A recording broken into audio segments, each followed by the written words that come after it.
কিছু কিছু এলাকার পাড়ার মসজিদগুলো এখন দুতলা তিনতলা হয়ে গেছে।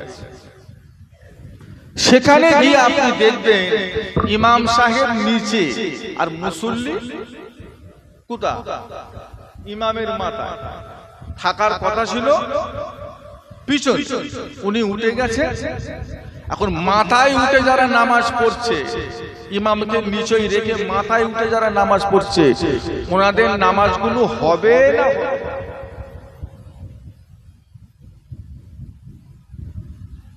কি হবে বলে?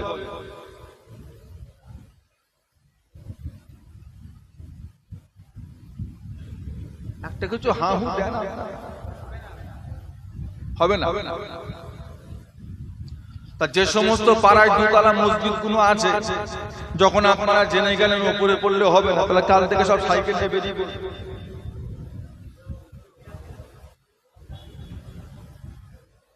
যে মানা করে দিয়ে আসতে হবে।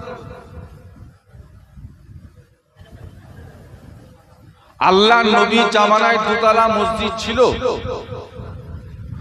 নবী পাকের কোন সাহাবা রাসূলুল্লাহকে নিচেই রেখে উপরে মুক্তাদি দাঁড়িয়েছে নামাজ? সাহাবা হুজুরদের যুগে দুতলা মসজিদ ছিল। ইমাম আজম আবু হানিফা, ইমাম শাফি, ইমাম আহমদ বিন হাম্বল, ইমাম মালিক, এনাদের জামানায় দুতলা মসজিদ ছিল না? আপনার আমার যুগে আছে? কোথা পেলেন? হাদিস কোরআনের দুতলা মসজিদের কোনো বর্ণনা আছে? নেই। আপনি যে দুতলা মসজিদটা করলেন আপনারা পেলেন? কে করতে বলবো? আপনি ইমামকে নিচেই রেখে যে উপরে দাঁড়ালেন, কার হুকুমে দাঁড়ালেন? কে আপনাকে অনুমতি দিল যে তুমি উপরে গিয়ে নামাজ পড়ো? কে বললো আপনার? তার ওখানে যে নামাজ পড়লো, যে নামাজটা হবে, এই কথা আপনি কে বলেছে? যেখানে নবী করেনি, সাহাবা করেনি, ইমাম করেনি, আপনি পেলেন কোথা? বলে তাহলে যেই জিনিসটা রাসূলুল্লাহর জামানায় নেই, সেটা যদি বেদাত হয়, তাহলে দুতলা মসজিদ কি হবে? ফতোয়া দিতে পারে? মিলাদুন নবী বেদাত বেদাত করে চেঁচাচ্ছে, দুতলা মসজিদে বেদাত বলে চামড়া তুলে ফেলে। যে পাড়ায় দুতলা মসজিদ আছে সেখানে গিয়ে বলো না যে দুতলা মসজিদ বেদাত, গাছে বেঁধে এমন মার মারবে চামড়া তুলে ফেলবে।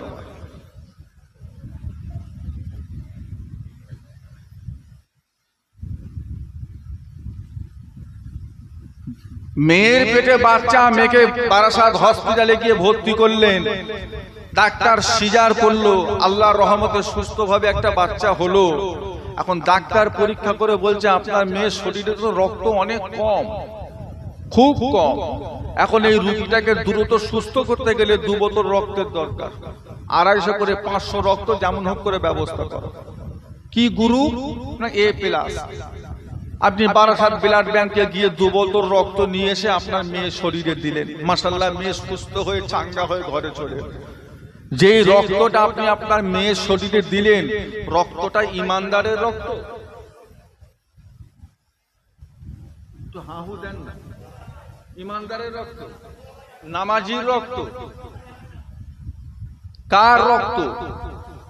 রাসূলের দুশমনের রক্ত না রাসূলুল্লাহর দোস্তের রক্ত? তাহলে আপনি ওই পরে সাহায্য দিলেন, অপরের রক্ত আপনার বউয়ের শরীরে দিলেন, বোনের শরীরে দিলেন। আল্লাহর নবী জামানায় রক্ত লেনদেন হতো? সাহাবাদের যুগে রক্ত লেনদেন হতো?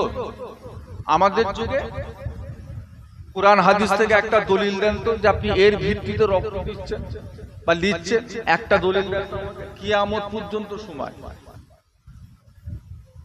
কিসের ভিত্তিতে রক্তটা নিলেন আপনি?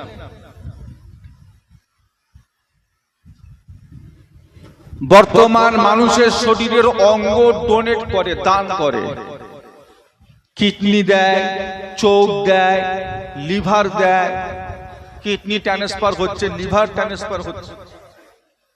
নবীর যুগে হতো, বর্তমান যুগে কি ফতোয়া দেবেন দেন?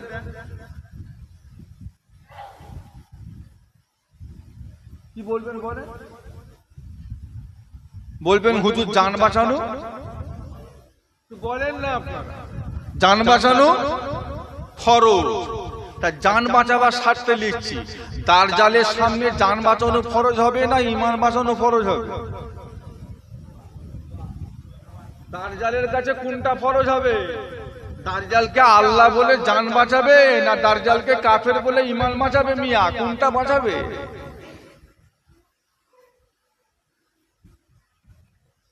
সব জায়গায় জান বাঁচানো ফরজ। আমার কথা বুঝতে পারছেন? আমি এই রকম প্রশ্ন আপনাকে সারা রাত করব, আপনি একটার উত্তর কোরআন হাদিস থেকে খুঁজে বার করতে পারবেন না।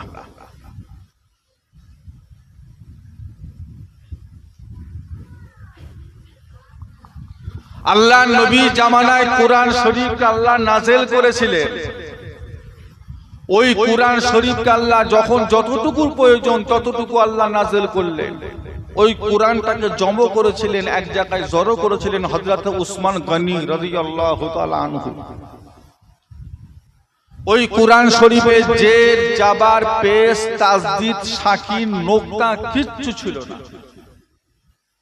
এগুলো লাগিয়েছিল কে? উমাইয়া যুগের একটা খলিফা শাসক, নাম ছিল বাদশাহ হাজ্জাজ বিন ইউসুফ।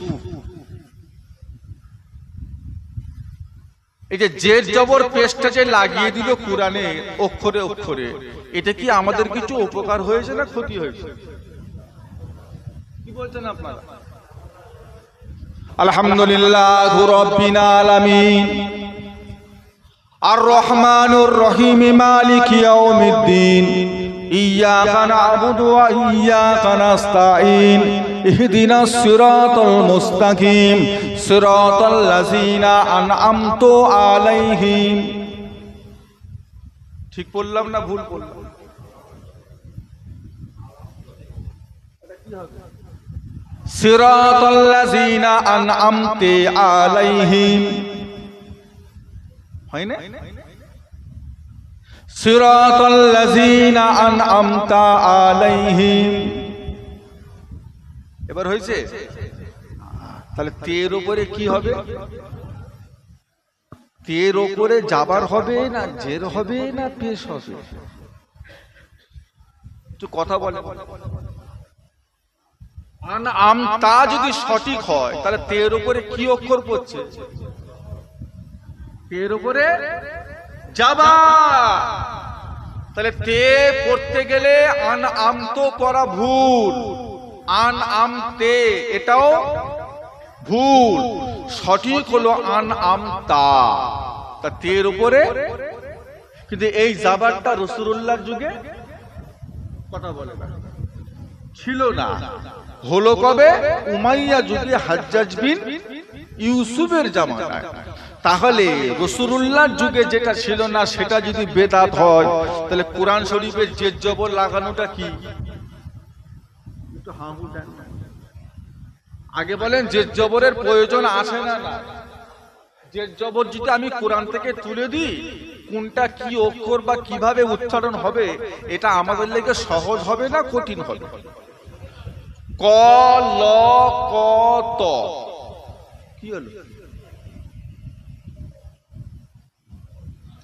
ক ল ক ত কি হলো?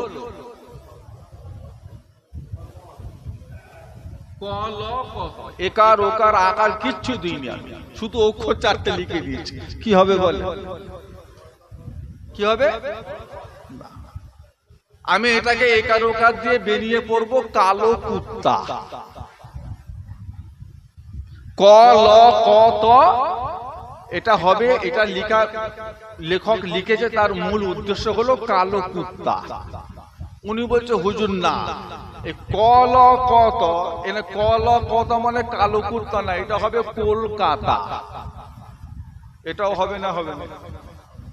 কলকাতাও হবে আর কালো কুত্তাও হবে, কিন্তু সঠিক কোনটা? হ্যাঁ, কলিকাতাটা সঠিক আপনার কে বলেছে? আমি ওখানে যে কলিকাতায় লিখতে চাইছি, কালো কুত্তা লিখতে চাইনি, এটা আপনার কে বললো? কুরআন শরীফ থেকে যদি জেদ জবর তুলে দেওয়া হয় তাহলে পড়াটা আমাদের জন্য বড় কঠিন হয়ে যাবে। কিন্তু এই জেদ জবরটা রাসূলুল্লাহর যুগে ছিল না, লাগিয়েছে হাজ্জাজ বিন।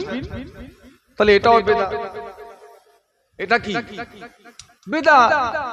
তুলে দাও, ফেলে দাও। তাম দুনিয়া জমিন থেকে আমার রাসূলের দুশমনরা বড় বড় কথা বলবে, আর আমরা যদি মিলাদুন নবীর মাহফিল করি, সেই নবীর একটু প্রশংসা করি, এতে তোমার এত জ্বলে কেন? তুমি দাবি করো কি করে যে আমি নবীর উম্মত?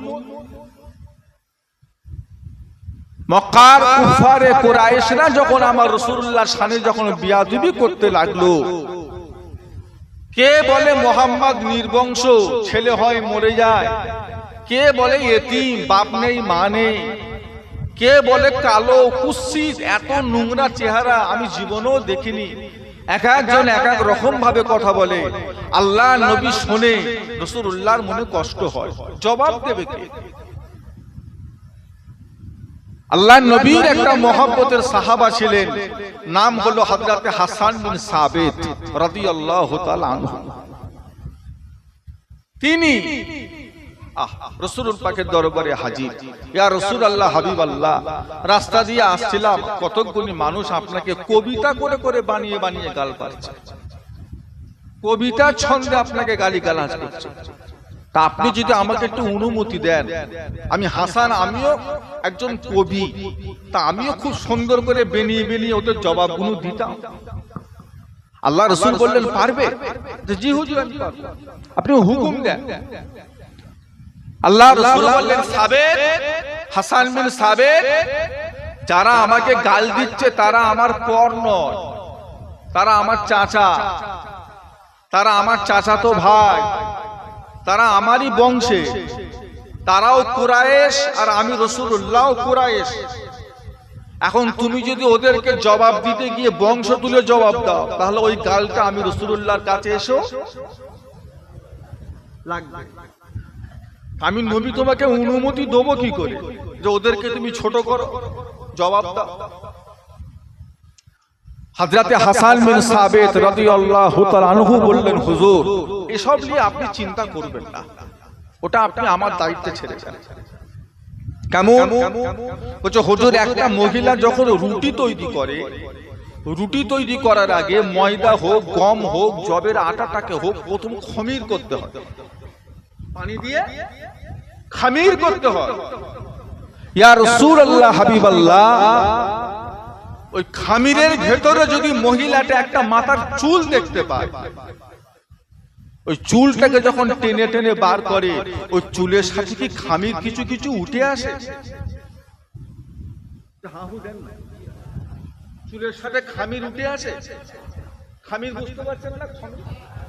খামির উঠে আসে, শুধু চুলটা বেরিয়ে আসে।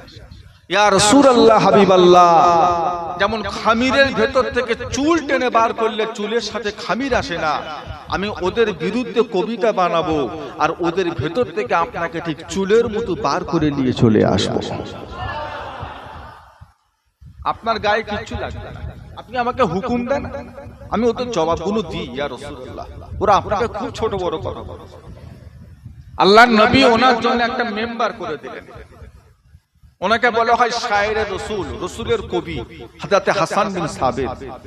খুব সুন্দর একটা মেম্বার করলেন উঁচু করে।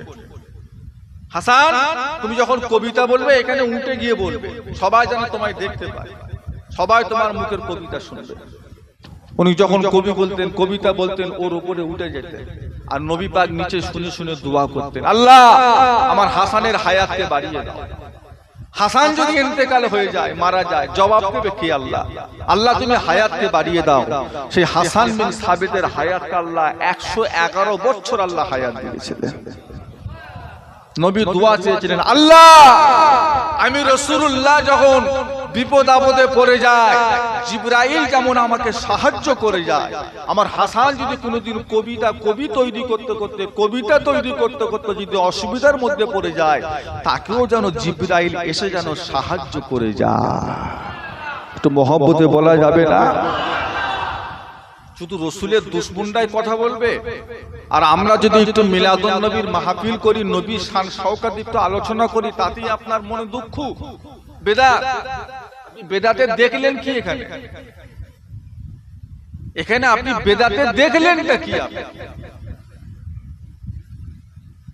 যেই নবীর ওসিলায় আল্লাহ আমাদের সম্মানকে এত বড় করেছে, সেই নবীর বিষয়ে আপনি কথা বলেন।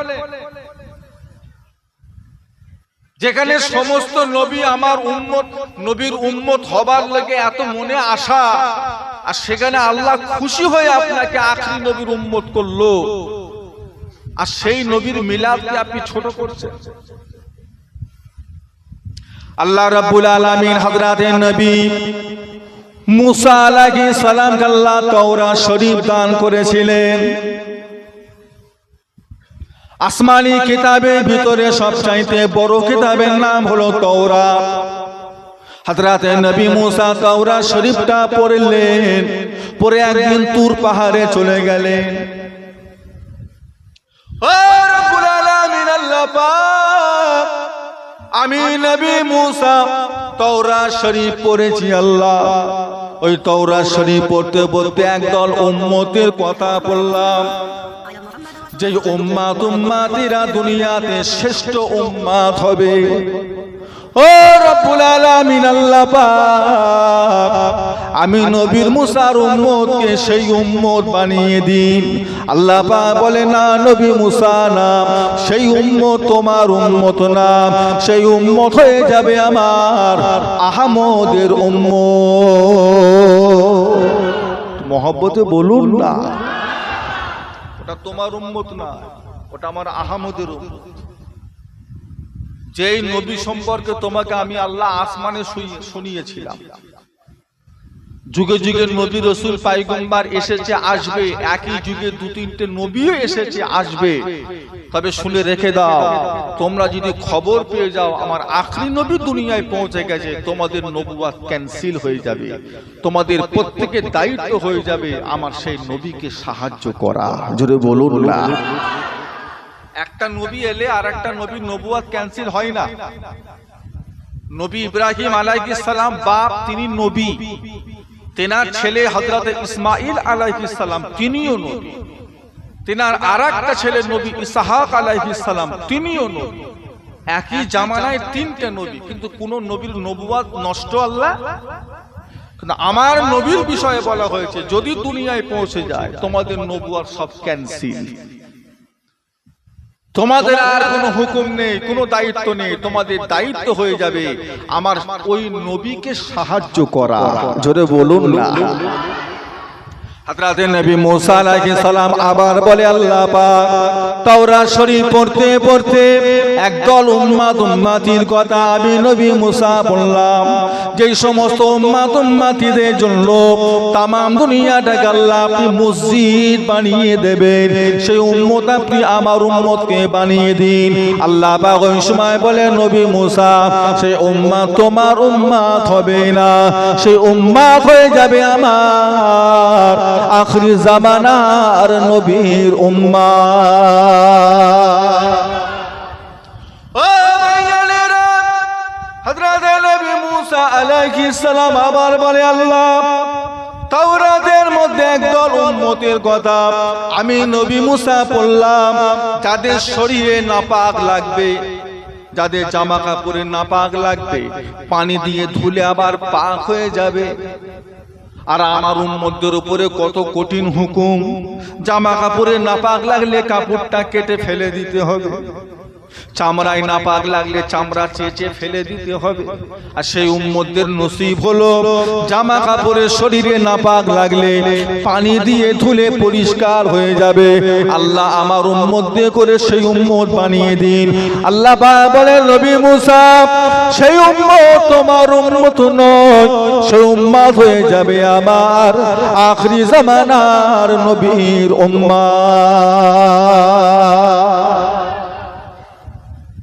আল্লাহ হুকুম কত সহজ করে দিয়েছে। মসজিদে আসতে কষ্ট হচ্ছে, বাড়িতে বসেই সুন্নত ফরজ করে ফেলবেন, এটা আল্লাহ আমাদের জন্য জায়েজ করেছেন। আল্লাহ বলেছে, হাবিব জুইলাত লিল আরদি মসজিদান ওয়া তুহুরান, আমি আল্লাহ আপনার উম্মতদের জন্য তাম দুনিয়ার জমিনটাকে মসজিদের মতো পবিত্র বানিয়ে দিলাম। তারা যেখানেই নামাজ পড়ে আমি আল্লাহ তাদের নামাজকে কবুল করে নেব। তারা যেখানেই নামাজ পড়ে এই জমিনটা আল্লাহ পাক আমাদের মতো মসজিদের মতো পবিত্র বানিয়ে দিয়েছে। কিন্তু অন্য কোন নবীর জামানায় এই সুযোগ সুবিধা আল্লাহ দেননি। নামাজ পড়বে মসজিদে গিয়ে পড়বে। আমাদের শরীরে নাপাক লাগে, জামা কাপড়ে নাপাক লাগে, বিসমিল্লাহ বলে 3 বার ধুয়ে কেচে নিচড়েলি আমাদের জিনিসটা পাক হয়ে যায়।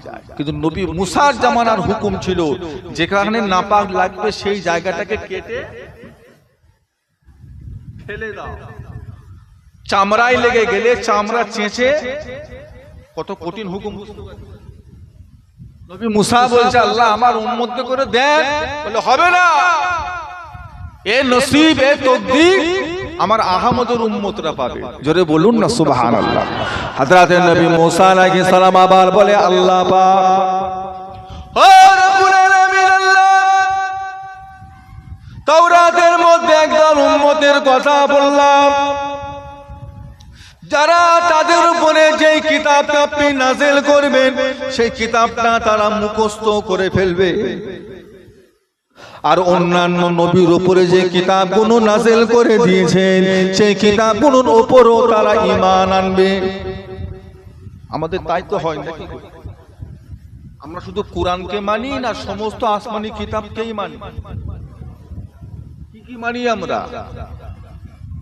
আমানতু বিল্লাহি ওয়া মালাইকাতিহি ওয়া কুতুবিহি ওয়া রুসুলিহি ওয়াল ইয়াউমিল আখির ওয়াল কদরি খাইরিহি ওয়া শাররিহি মিনাল্লাহি তাআলা ওয়াল বাসি বাদাল মউত। আমানতু বিল্লাহি ওয়া মালাইকাতিহি ওয়া কুতুবিহি। আল্লাহ কিতাব বলেনি, আল্লাহ কি বলেছেন? কুতুব। কিতাব বলতে একটা কিতাবকে বোঝায়, আর কুতুব বলতে জমা, বহু বচন, অনেক কিতাবকে বোঝায়। আমরা শুধু কোরআনকে মানি না, আমরা তার সাথে তাওরাত, ইনজিল, জব্বুর এগুলো আমরা আসমানি কিতাব বলে আমরা মানি। এটা ঈমান। আল্লাহ শুধু কোরআন নাযিল করেছে, কোরআনকেই মানি, অন্য কোনো মানি না। না, এটা অন্য নবীর উম্মতরা করেছে, কিন্তু আমরা পারবো না। আমরা সব কিতাবকে আমাদেরকে মানতে, এটা আমাদের ঈমান। আল্লাহ এই মানাটাকে আমাদের জন্য ফরজ করে দিয়েছে। যদিও কোনো কিতাব আর দুনিয়ায় নেই, বলে বাইবেল আছে ওটা নাকি ইনজিল, না সে কিতাব এটা নয়, সে কিতাবকে তারা পরিবর্তন করে ওদের ইচ্ছা মতো মত ঢুকিয়ে সে কিতাব থেকে আসল আসল কথাগুলো বাদ দিয়ে নিজেরা নিজেদের মতো করে ফেলেছে। 200-300 বছরের মধ্যে বাইবেল, তাওরাতকে তারা বাইবেল নাম দিয়ে নষ্ট করেছে, ইনজিলকে নষ্ট করেছে, জব্বুরকে নষ্ট করেছে। 1500 বছর পার হয়ে গেল, কোরআনের একটা অক্ষর মিটাতে পারেনি, আর কিয়ামত পর্যন্ত পারবে না। একটু মহব্বতে বলা যাবে না? এটা হলো আমার নবীর মুজিজা।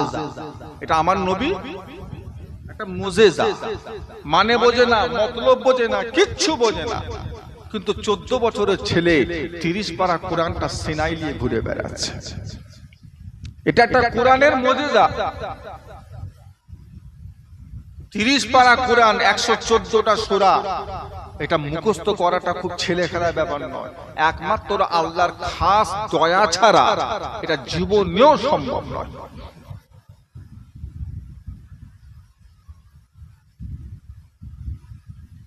হযরতে নবী মুসা আলাইহিস সালাম বলে আল্লাহ আমার উম্মতগুলোকে সেই উম্মত বানিয়ে দিন যারা তাদের উপরে নাযিল হওয়া কিতাবকে মুখস্থ করে ফেলবে, তাদের অন্তরে কিতাবটা অঙ্কন করা থাকবে। আমার উম্মতগুলোকে সেই উম্মত বানিয়ে দিন। আল্লাহ পাক বলে না নবী মুসা না, সেই উম্মত তোমার উম্মত হবে না, সেই উম্মত হয়ে যাবে আমার আখরি জামানা আর নবীর উম্মত। জোরে বলো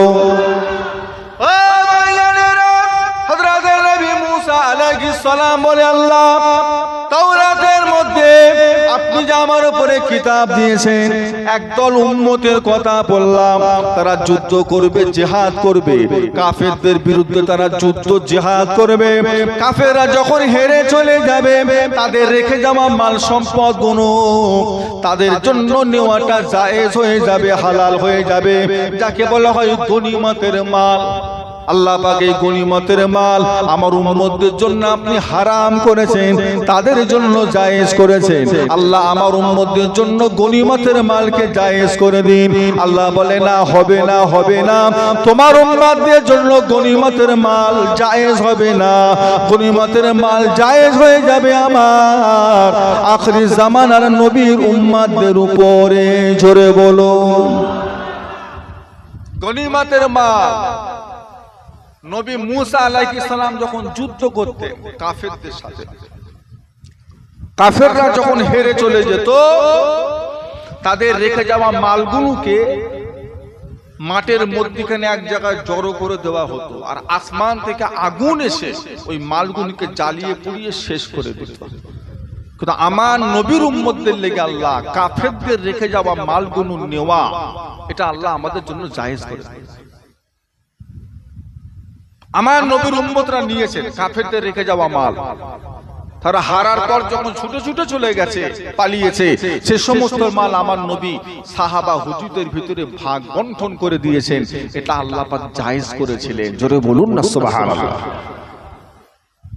হযরতে নবী মুসা আলাইহিস সালাম বলে, আল্লাহ আর একদল উম্মতের কথা আমি আপনার তাওরাত কিতাবের মধ্যে পড়লাম। একদল উম্মতি দুনিয়ায় আসবে, তারা দাজ্জালের সঙ্গে যুদ্ধ করে দাজ্জালকে তারা হারিয়ে দেবে, সেই উম্মতের দল তারা জিতে যাবে। আল্লাহ আমার উম্মতি গুণকে সেই উম্মত বানিয়ে দিন।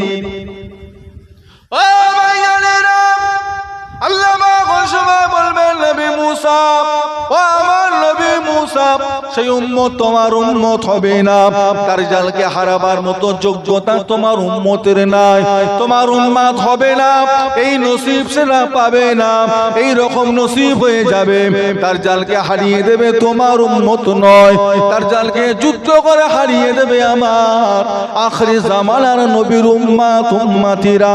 জোরে বলো হযরত নবী মুসা বলে, আল্লাহ পাক একদল কিতাবে বললাম তাওরাতের মধ্যে দুনিয়ায় আসবে সবার শেষে আর জান্নাতে প্রবেশ করবে সবার আগে। একদল উম্মতি দুনিয়ায় আসবে সবার শেষে আর জান্নাতে যাবে সবার আগে। আল্লাহ সেই উম্মত আমার উম্মতকে বানিয়ে দিন। আল্লাহ বলে, হবে না নবী মুসা, হবে না, এই যোগ্যতা তোমার উম্মতরা জীবনও কোনোদিন পাবে না। দুনিয়ায় আসবে সবার শেষে, জান্নাতে প্রবেশ করবে সবার আগে। এটা আমার আখিরি জামানার নবীর উম্মতিরা। জোরে বলুন সুবহানাল্লাহ। লা তাদখুলা জান্নাতা হাত্তা ইয়াদখুলু হাবিবি ওয়া উম্মাতুহু। আল্লাহ পাক বলে, আমার হাবিব লা তাদখুলা জান্নাতা, আমি আল্লাহ কাউকে জান্নাতে প্রবেশ করতে দেব না। কতক্ষণ দেব না? হাবিবি ওয়া উম্মাতুহু, যতক্ষণ না পর্যন্ত আমার আখিরি জামানার নবী আপনাকে, আপনার উম্মতি দিগকে জান্নাতে না প্রবেশ করায়, আমি আল্লাহ ততক্ষণ পর্যন্ত কোন নবী রাসূল পয়গম্বর দিগকে জান্নাতে প্রবেশ করতে দেব না। জোরে বলো। এত বড় নসিব আমাদের, একমাত্র আমরা আখিরি জামানার নবীর উম্মত বলি। সেই নবীর মিলাদকে আপনি ছোট করছেন। হযরত নবী মুসা আলাইহিস সালাম বলে, আল্লাহ তাওরাতের মধ্যে আর একদল উম্মতের কথা দেখলাম, যাদের নাকি কিয়ামতের ময়দানে মাহশারে তারা যখন কবর থেকে উপরে উঠে আসবে, তাদের চেহারাগুলো নবীদের মতো নূর চমকাবে, তাদের উজুর অংশগুলো নূর আলা নূর হয়ে যাবে, হাত নূর, পা নূর, তাদের মুখমণ্ডল চেহারাটা নূর হয়ে যাবে। আল্লাহ আমার উম্মত করে সেই উম্মত বানিয়ে দিন। আল্লাহ বলে, হবে না, তোমার উম্মতের চেহারা দিয়ে নূর চমকাবে না, নূর চমকানো উম্মত হয়ে যাবে আমার আখিরি জামানার নবীর উম্মতিরা। জোরে বলো। আম্মা যা হযরত আয়েশা সিদ্দিকা রাদিয়াল্লাহু তাআলা আনহা জিজ্ঞাসা করেছে আল্লাহর রাসূলকে, হুজুর কিয়ামতের ময়দানে আপনার উম্মত দাঁড়াবে, তার সাথে সমস্ত নবীর উম্মতিরা দাঁড়াবে, কিন্তু আপনার উম্মতগুলোকে আপনি চিনবেন কি করে যে এরা আপনার? আল্লাহ রাসূল বলেছিলেন, আয়েশা 100টা ঘোড়ার ভিতরে যদি তোমার একটা পোষা ঘোড়া যার কপালে একটা দাগ আছে, একটা চিহ্ন আছে, এইরকম একটা চিহ্নওয়ালা তোমার ঘোড়াকে যদি 100 ঘোড়ার মধ্যে মিশিয়ে দেওয়া হয়, তুমি কি তোমার ঘোড়াটাকে খুঁজে বার করতে পারবে না? আম্মা জান বলে, হুজুর এটা সহজ ব্যাপার, আমার ঘোড়ার কপালে একটা চিহ্ন আছে, সেটা দেখে বার করুন। আল্লাহ রাসূল বললেন, আয়েশা কিয়ামতের ময়দানে আল্লাহ আমার উম্মতদের শরীরে একটা চিহ্ন দেবেন, সেই চিহ্নটা হলো তাদের উজুর অংশগুলো আল্লাহ নূর আলা নূর বানিয়ে দেবেন। জোরে বলুন না সুবহানাল্লাহ। বুঝলে হযরত নবী মুসা আলাইহিস সালাম নিরুপায় হয়ে গেলেন।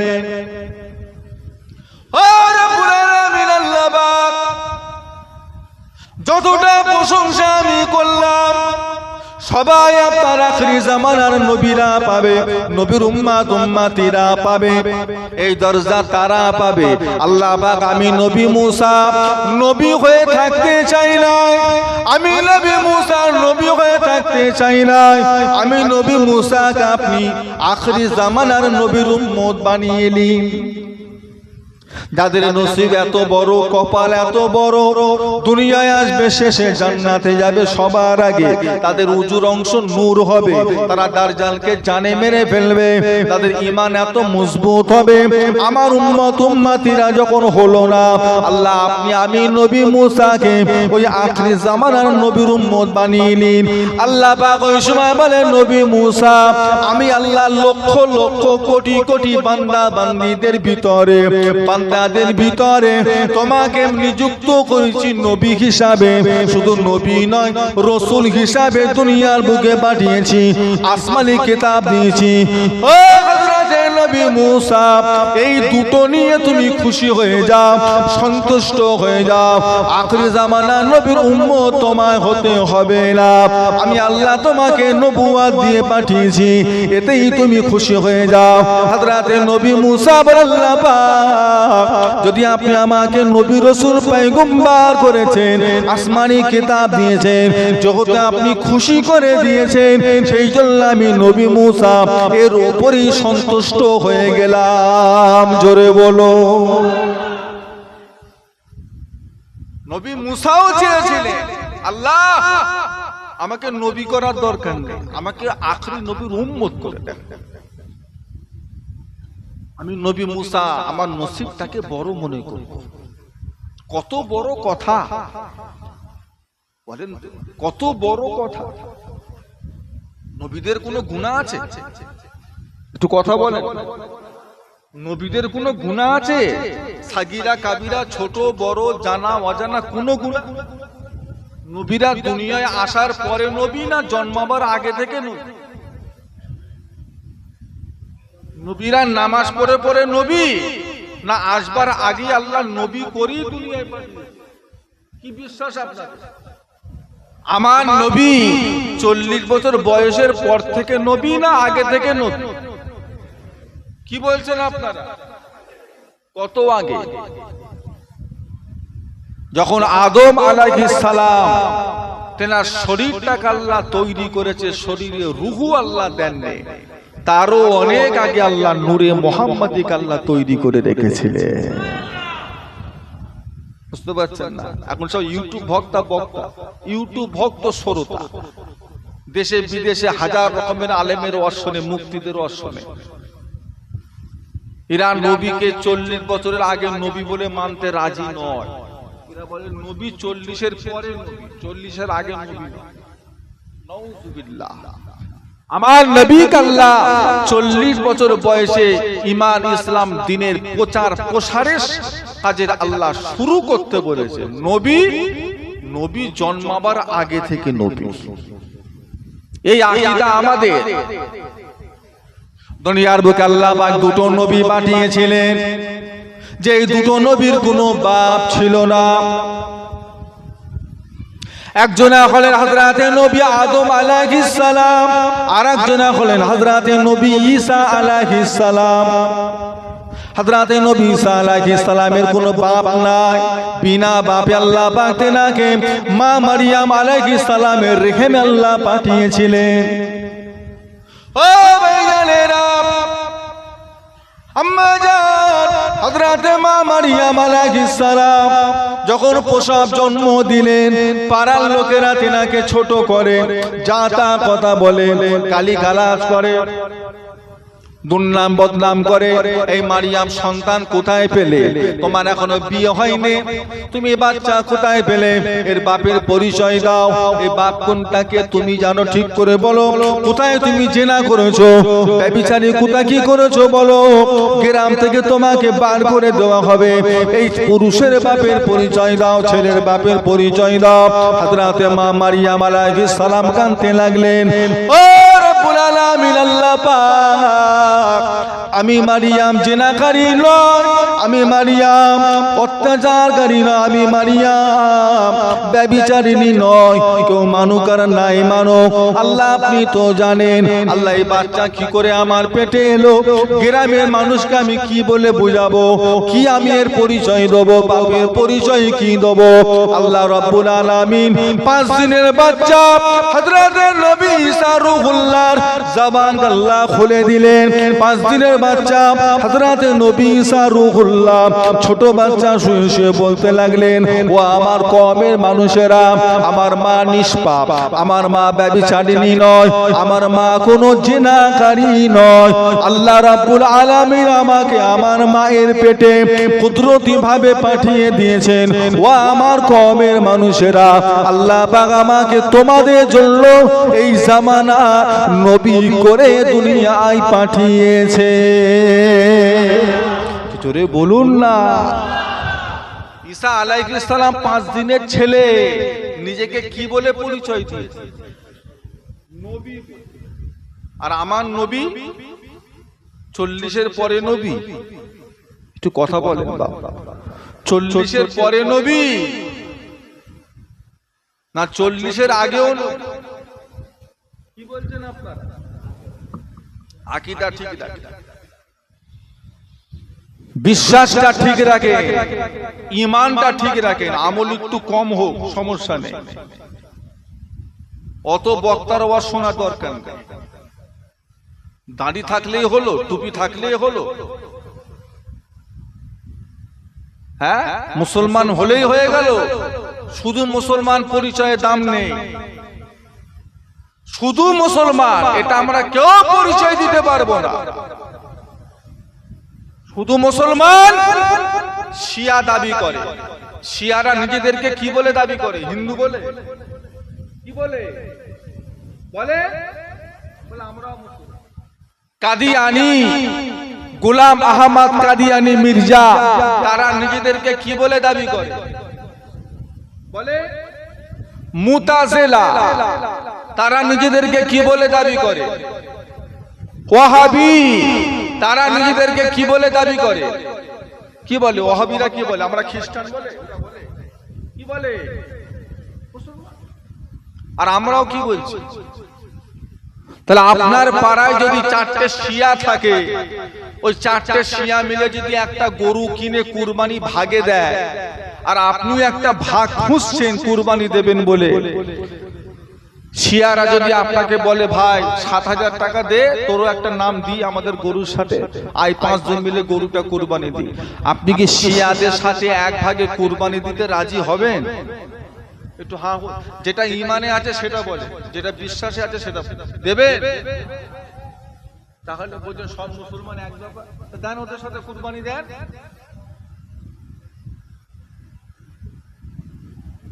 দুনিয়ায় দল আছে কাদিয়ানি, গোলাম আহমদ কাদিয়ানি মির্জা, যে নিজেকে নবী বলে দাবি করেছিল, বলছে আমি নবী, আমি তোদের নবী। দুনিয়ায় তারও কিছু অনুসারী আছে, তারাও নিজেদেরকে মুসলমান বলে দাবি করে। তাদের ঘরে ছেলে যদি ভালো থাকে, চাকরিজীবী থাকে, আপনার মেয়েকে বিয়ে দেবে কেন? ও তো বলছে আমি মুসলমান, ওদেরও তো মসজিদ আছে। শুধু মুসলমান পরিচয় দেওয়া যাবে না, শুধু মুসলমান বলা যাবে না। আমরা শুধু মুসলমান বলি না, আমরা বলি আহলে সুন্নাত ওয়াল জামাত। আমরা হলাম হানাফি মুসলমান। যখন আপনাকে বলে দেবে আমি হানাফি মুসলমান, তাহলে আপনি বুঝে গেলেন যে তাহলে আমার দলেরই মানুষ। আর যতক্ষণ শুধু বলছে মুসলমান, আপনার সন্দেহ হচ্ছে কি 73টা দল হবে, এটা আমার আপনার কথা না আল্লাহ রসুলের কথা? একটু হামু দেন, কার কথা? আমার নবীর কথা। আপনি উড়িয়ে দিতে পারবেন? শুধু মুসলমান, শুধু মুসলমান দুনিয়াতে অনেকেই দাবি করে, আমরা দাবি করতে পারবো না। দুনিয়ায় আজকে দাবি করে শুধু মুসলমান, আমার নবীকে হায়াতুন নবী বলে মানতে রাজি নয়। যারা আমার নবীকে জিন্দা জীবিত নবী মানতে রাজি নয়, কিন্তু আমরা আহলে সুন্নাত ওয়াল জামাতের আকীদার মানুষ। আমাদের বিশ্বাস আজও পর্যন্ত আমার নবী সশরীরে অক্ষত অবস্থা নববীর পাশে আরাম করছেন, কিয়ামত পর্যন্ত থাকবেন। একটা পশমের ক্ষতি হয়নি, কিয়ামত পর্যন্ত হবে না।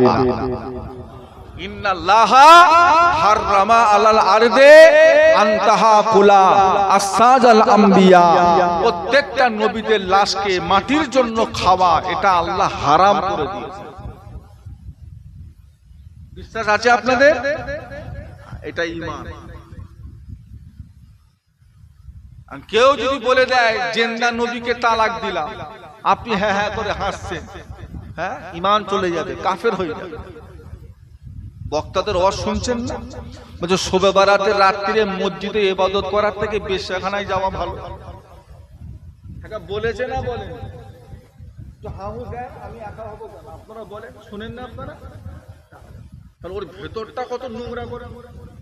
ও বাহ্যিক দাঁড়ি রেখেছে, মাথায় টুপি পরে ফেরেশতা হয়ে ঘুরছে, দেখে মনে হচ্ছে এক্ষুনি আসমান থেকে টাটকা নাজেল হয়েছে। আর ভেতরটা হচ্ছে নেকড়ে বাগের থেকেও খারাপ। কত বড় বেঈমান! আল্লাহ রাসূল বলেছে 1000টা আলেমের ভিতরে 999টা হবে জাহান্নামী, একটা হবে জান্নাতি। কত কঠিন কথা! আলেম সাধারণ লোক নয়, আলেম। হ্যাঁ, কত কঠিন কথা।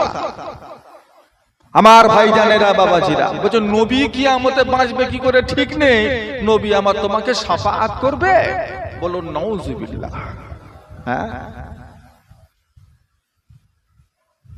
আমার আপনার নবী দয়ার নবীকে আল্লাহ পাক এমন একটা নবী করেছেন, আমার আপনার নবী দয়ার নবীকে যারা যারা ভালোবেসেছে তারা প্রত্যেকে আল্লাহর জান্নাতি হয়ে গিয়েছে। জোরে বলুন সুবহানাল্লাহ।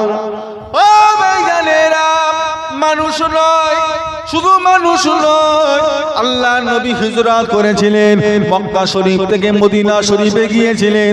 আল্লাহ নবী একটা উটের পিঠে সওয়ার হয়েছিলেন, উটটার নাম হলো কাসওয়া। যে কাসওয়া উটটা আল্লাহ নবী নিজের টাকা দিয়ে খরিদ করেছিলেন, কিনেছিলেন। ওই কাসওয়া নামক উটে করে আল্লাহ নবী মক্কা থেকে মদিনা জমিনে রাসূলুল্লাহ হিজরত করেছিলেন। আল্লাহ নবী যখন মদিনায় পৌঁছে গেলেন, মদিনার মহিলারা, মদিনার ছেলেরা, বাড়িওয়ালারা সবাই বলে ইয়া রাসূলুল্লাহ, হাবিবাল্লাহ, আপনি আমার বাড়ির মেহমান হন, আপনি আমার বাড়ির মেহমান হন। আল্লাহ নবী বললেন, দেখো বাবা, তোমরা যদি এরকম করো, কার বাড়ি যাবো আর কার বাড়ি যাব না, কাকে দুঃখ দেবো, কার মন খুশি হবে? বাবা, বাবারা শুনে রাখো, তোমরা যে যার ঘরের সামনে চলে যাও, যে যার ঘরের সামনে গিয়ে দাঁড়িয়ে যাও। আমি যে উটের পিঠে বসে আছি, এই উটের নাম হলো কাসওয়া। আমার কাসওয়া যার ঘরের সামনে গিয়ে বসে যাবে, আমি রাসূলুল্লাহ সেই বাড়ির মেহমান হয়ে যাব। সেই উট আস্তে আস্তে গিয়ে আবু আইয়ুব আনসারী সাহাবার বাড়ির সামনে গিয়ে বসেছিলেন। ওই কাসওয়া উটটা আমার রাসূলুল্লাহকে ভালোবেসেছিলেন। হাদিসে এসেছে কাসওয়া উটটাও আল্লাহর জান্নাতি হয়ে যাবে। জোরে বলবেন না? উহুদ পাহাড় হাজী সাহেবরা দেখেছে, উহুদ বিশাল এক পাহাড়। আল্লাহ রাসূল বলেছিলেন সাহাবারা উহুদ আমাকে ভালোবাসে, আমি উহুদকে ভালোবাসি। ওই উহুদ পাহাড়টাও আল্লাহর জান্নাতি হয়ে যাবে। একটু মহব্বতে বলা যাবে না? আমার আপনার নবী দয়ার নবী নূর নবী মদিনার মসজিদে নববী শরীফ আল্লাহর নবী যেখানে ওয়াজ করতেন, ও ভাইয়েরা, মদিনার মসজিদে নববী শরীফে দুটো জায়গা ছিল। একটা হলো মিম্বার আর একটা হলো মেহরাব। ইমামের জায়গায় দুটো জায়গা রয়েছে, একটার নাম হলো মিম্বার আর একটার নাম হলো মেহরাব। মিম্বার কোনটা? যেটা নামাজ পড়ায় সেইটা, না যেখানে খুতবা দেয় সেইটা? কোনটা? মিম্বার কোনটা?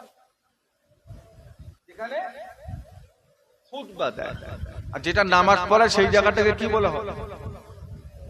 মেহরাব। ওই মেম্বারের সিঁড়ি কটা? কথা বলে না। প্রয়োজন ছিল? একটু হাহু দেন না। ওখানে তিনটে সিঁড়ির প্রয়োজন ছিল? সিঁড়ি না করলেও চলতো। তারপরও সিঁড়ি আসে না, কেন?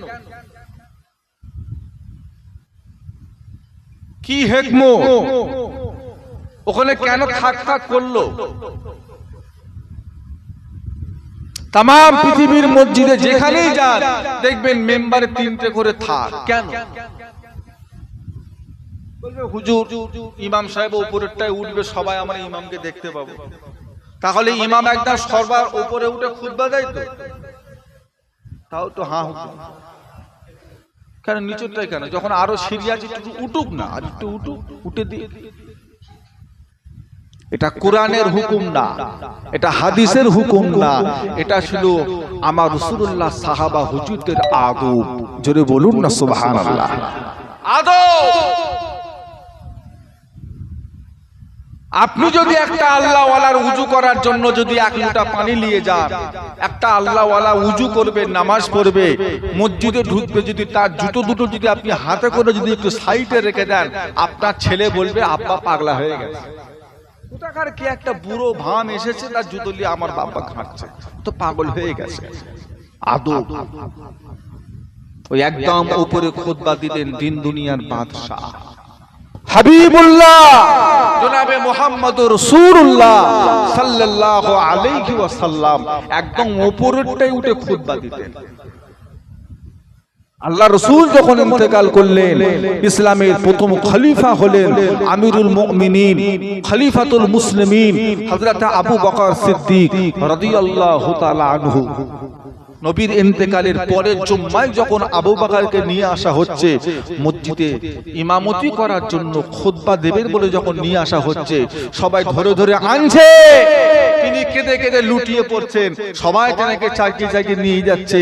আবু বকর একটা ধাপ আর একটা ধাপ উঠে আর উপরে উঠলেন না।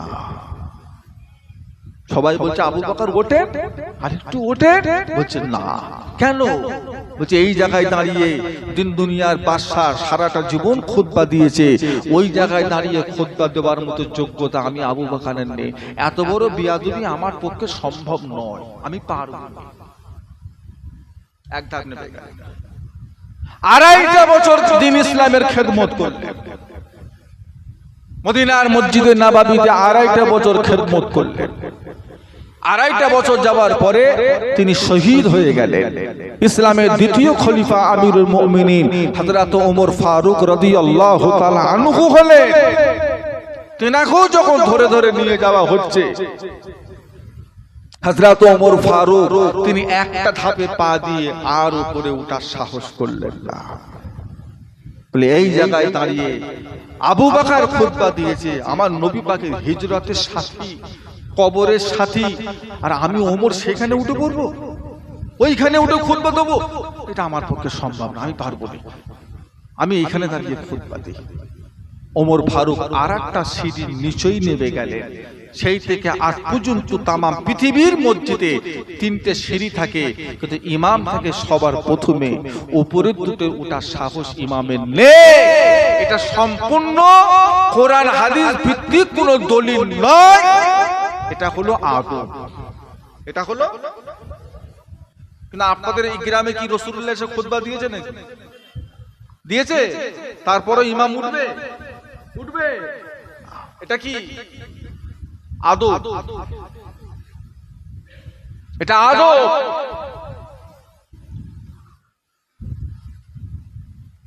আমরা একটু নবীকে দাঁড়িয়ে সালাম দিই, আমরা নবীকে, আপনি বসে দেন সমস্যা নেই, আপনি শুয়ে শুয়ে দেন তাতেও সমস্যা নেই, আপনি রাস্তায় চলতে চলতে দেন তাতেও, যে যেমন ভালোবাসবে সে তেমন আদব করবে। সবার ভালোবাসা কি আপনার আমার মতো হবে? কেউ বাপ সামনে দিয়ে যায়, বাপের দিকে পা লম্বা করে শুয়ে থাকে। কেউ আবার বাপকে দেখার সঙ্গে সঙ্গে উঠে দাঁড়িয়ে জি আব্বা বলে। এরকমও কিছু ছেলে আছে। আবার আপনাদের এই মোর মাথায় দেখলাম কয়েকটা ছেলে মোবাইলে এদিক ওদিক বসে আছে, গেম খেলছে। একটু আগে ও সামনে দিয়ে বাপ যাক আর হুজুর যাক, গালাগালি খিস্তা খিস্তি অনবরত চলছে। যে দেখে আসে, আমি কোন জায়গায় কথা বলছি, অনবরত চলছে। কে গেল কে এলো দেখা দেখি। এরকমও কিছু ছেলে আছে। সবার আদব সমান নয়, তবে আমরা নবীকে সালামটা দাঁড়িয়ে দিই। আমার মুজাদ্দিদুজ্জামান দাদা হুজুর কেবলা, যেনার আমরা অনুসারী, যেনাকে আমরা রাহবার বলি, যে জেনার পথ দেখিয়ে যাওয়াটা তার উপর আমরা চলি, তিনি দাঁড়িয়ে সালাম দিতেন। এটাকেও আমরা বড় পছন্দ করি। এবার আপনি বসে দেবেন, দেন, কোনো অশান্তি নয়। তুমি নবীকে কেমন ভালোবাসবে কেমন, এটা তোমার ব্যাপার, নাকি? তবে আমারটা তুমি ফতোয়া দিতে এসো না। আমি নবীর ওসিলা দেবো, আমি নবীকে দাঁড়িয়ে সালাম দেবো, আমি নবীকে হায়াতুন নবী বলবো, আমি নবীকে জিন্দা জীবিত নবী বলবো। আমি রাসূলুল্লাহ দরবারে যাওয়ার সময় আমি নিয়ত করেই যাব যে আমি খাস করে রাসূলুল্লাহর কবর রওজা পাক জিয়ারতের জন্য ঘর থেকে আমি রওনা দিচ্ছি, এটা আমি নিয়ত করেই যাব। তোমার কাছে শিরক বিদআত হতে পারে। তুমি ফতোয়া দেবে যে পৃথিবীর 3টে মসজিদ ছাড়া অন্য কোথায় সফর করা যাবে না, নববী শরীফ, কাবা শরীফ আর বাইতুল মুকাদ্দাস।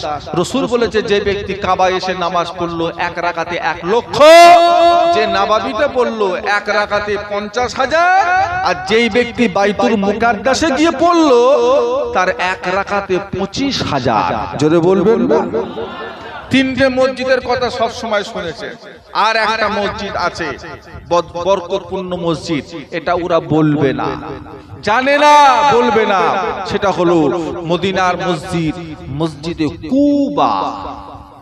মসজিদে কুবা মদিনার প্রথম মসজিদ, যে মসজিদ আমার নবী নিজে প্রথম তৈরি করেছিলেন। রাসূল বলেছে যে ব্যক্তি মসজিদে কুবায় এসে 2 রাকাত নামাজ পড়লো তাকে আল্লাহ একটা উমরা হজের সওয়াব আল্লাহ লিখে দিল। একটু মহব্বতে বলা যাবে না? আমরা সবর করি, আমরা নবীর ওসিলাতে দোয়া চাই। কি চান? কি চান? আল্লাহ রাব্বুল আলামিন একটা নবীকে এক এক ভাবে পরীক্ষা করেছেন। কোন নবীকে আল্লাহ পাক কুয়ায় ফেলে দিয়েছেন, কোন নবীকে আল্লাহ পাক 2টো চোখে অন্ধ করেছেন, কোন নবীকে আল্লাহ পাক মাছের পেটে ঢুকিয়েছেন, কোন নবীকে আল্লাহ সমুদ্রে ফেলেছেন, কোন নবীকে আল্লাহ পাক আগুনে ফেলেছেন, কোন নবীর গোটা শরীর আল্লাহ পাক পোকা দিয়েছেন। পোকা যেমন ইমান তেমন পরীক্ষা, যার ইমান যত মজবুত তার পরীক্ষা তত কঠিন। আপনি বুঝতে পারবেন না, আপনি ভালো হবার চেষ্টা করেন, ঠিক আল্লাহর পরীক্ষায় পড়ে যাবে। এবার দেখবেন বালা মুসিবত আপনাকে ঘিরে ফেলেছে। আপনি চিন্তা করছেন আল্লাহ এতদিন আপনাকে এত ভালোবাসতাম না, কোনো বিপদ নেই, আর যেই এলাম সেই বিপদ, মানে আপনার পরীক্ষা শুরু হয়ে গেছে। সবাই বুঝতে পারবে না। আপনি বুঝতে পারবেন শয়তান কখন জ্বালায়, শয়তানের জ্বালাতনটা কেমন, শয়তানের অসওয়াসা কেমন। আপনি একটা বেনামাজি বুঝতে পারবেন, কেন? সে তো নামাজই পড়ে না, শয়তান তার কাছে যায় না। আর যাবেই কেন? সে তো এমনি শয়তানের কাজ করছে, তার কাছে শয়তানের যাবার দরকার নেই। শয়তান যাবে তো ভালোটার কাছে। হ্যাঁ, তুমি বুঝতে পারবে শয়তান আসে না নেই। তুমি একটু ভালো হওয়ার চেষ্টা করো, দেখো এবার পদে পদে বাঁধা। যতদিন আপনি আল্লাহওয়ালা হবেন না, ততদিন আল্লাহ আপনাকে বড় কোনো পরীক্ষা করবেন না। যে আপনি আল্লাহওয়ালা হতে লাগবেন, চেষ্টা করবেন, তখন আপনি রোগে বিপদে মুসিবতে, ছেলের অসুখ, বইয়ের অসুখ, কারবারে লস, বিপদ আপদ, আল্লাহ পরীক্ষা করবে তোর ভালোবাসাটা আসল না নকল। এটা আল্লাহ একটু দেখে নেবে।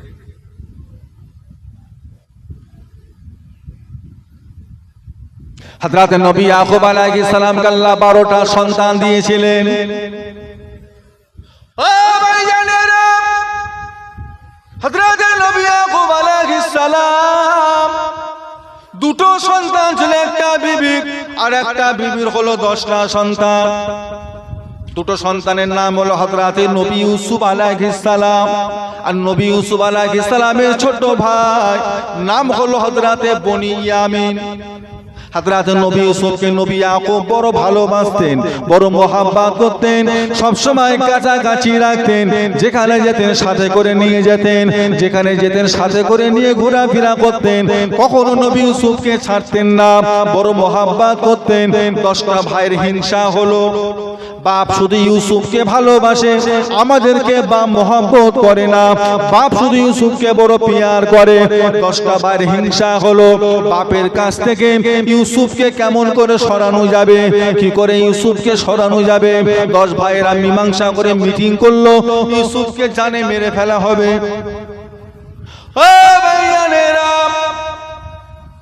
10 ভাই মিলে হযরত নবী ইয়াকুবের কাছে গেলেন। আব্বা জান, আমরা একটু খেলা করতে যাব, আমরা আমাদের ছোট ভাই ইউসুফকে একটু নিয়ে যেতে চাই। বলেন না, তোমরা যাও, ইউসুফ থাকো। না আব্বা, কিচ্ছু হবে না, আমাদের সাথে দেন, আমরা তার বড় ভাই, তাকে আমরা লক্ষ্য রাখবো। এই বলে বাপের কাছ থেকে নিয়ে গেলেন। ঘটনা বিশাল বড়। জঙ্গলে নিয়ে গিয়ে, জঙ্গলের ভিতরে নিয়ে গিয়ে হযরত নবী ইউসুফকে উলঙ্গ করে কুয়ার ভিতরে ফেলে দিলেন। আর জামা কাপড় গুনুতে একটা ছাগল বকরিকে জবাই করে রক্ত গুনাকে জামা কাপড়ে মাখিয়ে বাপের কাছে নিয়ে চলে এলেন। আব্বা জান, দুঃখের কথা, ইউসুফকে বাঘে খেয়ে ফেলেছে। এই হলো সে রক্ত মাখা জামা, সেখানে জঙ্গলে কুয়ার ভিতরে ফেলেছে। আল্লাহ রাব্বুল আলামিন সেই জঙ্গলের ভিতরে, কুয়ার ভিতরে হযরত নবী ইউসুফকে আল্লাহ পাক হেফাজত করেছিলেন। জোরে বলো। ও ভাইয়ানেরা, কয়েকজন মানুষ সফর করে মিশরের বাজারে যাচ্ছিলেন। কুয়ার কাছে এসে দেখে একটা নুরানি চেহারা মানুষ এমনি করে কুয়ার ভিতরে পড়ে আছে, ছোট বাচ্চা। তাকে কষ্ট করে তুলে মিশরের বাজারে গিয়ে বিক্রি করলেন। বাদশা কিনে বাড়িতে নিয়ে গেলেন, বাদশার বাড়ির গোলাম হয়ে গেলেন। এমন একটা সময় এলো, বাদশা একটা স্বপ্ন দেখলো, মুসিবতে পড়ে গেল। হযরত নবী ইউসুফ আলাইহিস সালাম স্বপ্নে তাবির করে দিলেন। আল্লাহ পাক তাকে মিশরের বাদশা বানিয়ে দিলেন। জোরে বলো। ও ভাইয়ানেরা, মিশরের বাদশা আল্লাহ হযরত নবী ইউসুফকে বানিয়েছেন। মিশরের জমিনে খরা দেখা দিল, খরা দেখা দিল, অভাব দেখা দিল। সারা এলাকায় খরা, চাষবাস হয় না, পানি নাই, জমির ফেটে গিয়েছে, চাষবাস নাই। হযরত নবী ইউসুফ ঘোষণা করে দিলেন, যার যেটা যা প্রয়োজন রাজকোষ থেকে দেওয়া হবে। তোমরা রাজার দরবারে এসে তোমাদের খাবার দাবার নিয়ে যাও। দেশে এলাকার বিদেশের মানুষ সবাই এসে মিশরে হযরত নবী ইউসুফের কাছ থেকে জিনিসপত্র নিয়ে যায়। চতুর্দিকে খবর হয়ে গেল মিশরের বাদশা দান করছেন। সেই 10 জনা ভাই হযরত নবী ইয়াকুবের 10টা সন্তান, তারাও 10টা উটের পিঠে সওয়ার হয়ে বাদশার দরবারে হাজির হলেন। উটের পিঠ থেকে নেমে রাজ দরবারে প্রবেশ করে নিজেরা নিজেদের পরিচয় দিতে লাগলেন।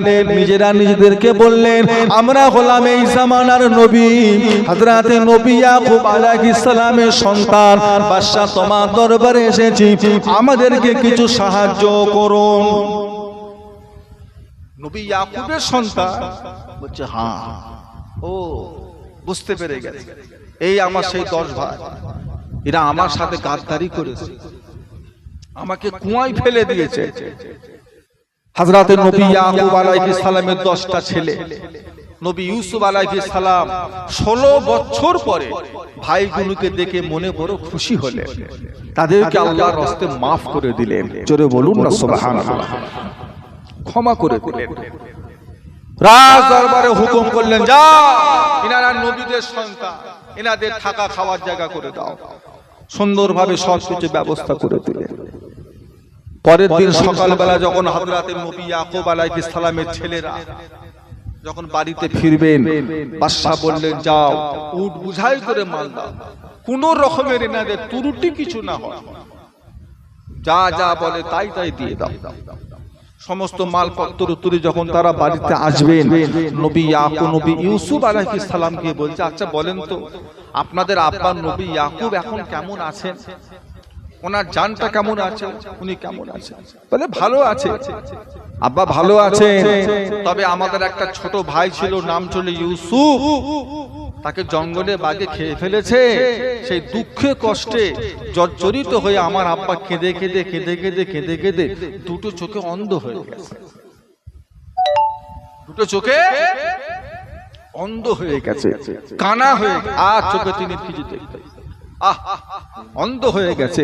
বলছে, হ্যাঁ কি করা যাবে বাবা, তোমরা দাঁড়াও, তোমরা দাঁড়াও, আমি আসছি।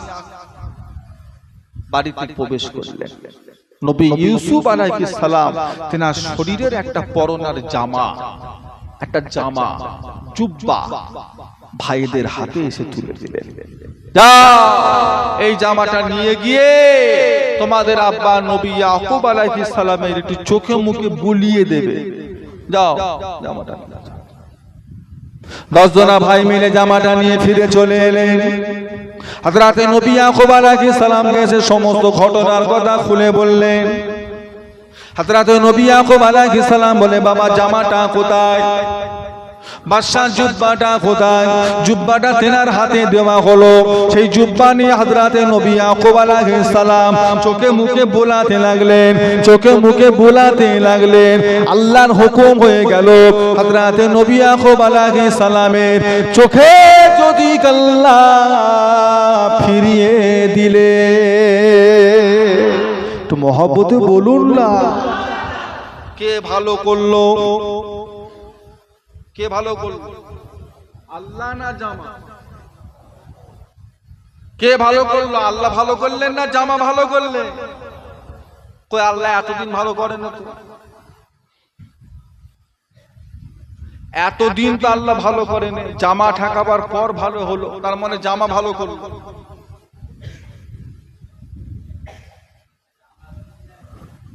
জামার ওসিলায়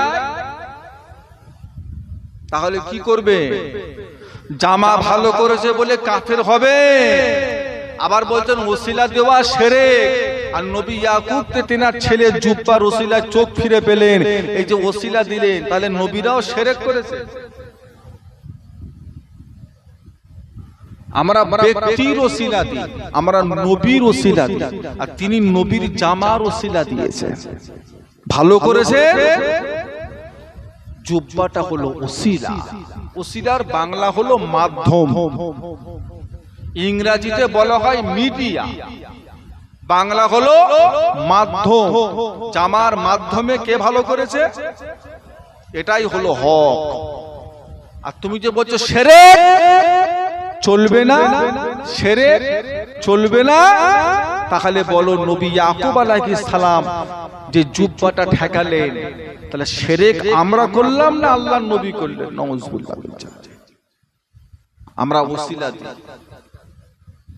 আমরা ওসিলা দিই, আমরা মনে করি ওসিলা দিয়ে দোয়া চাইলে সেই দোয়াটা আল্লাহ পাকের দরবারে অনেক তাড়াতাড়ি কবুল হয়ে যায়। জোরে বলুন না সুবহানাল্লাহ।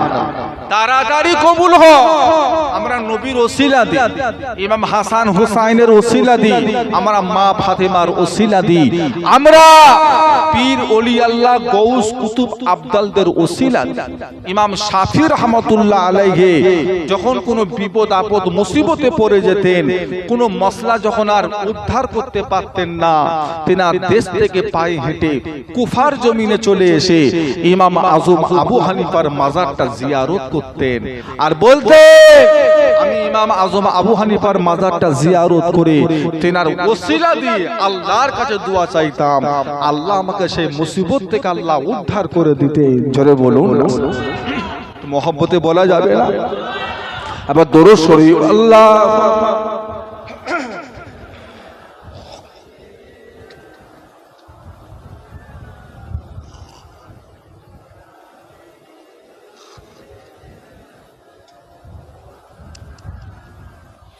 আল্লাহুম্মা সাল্লি আলা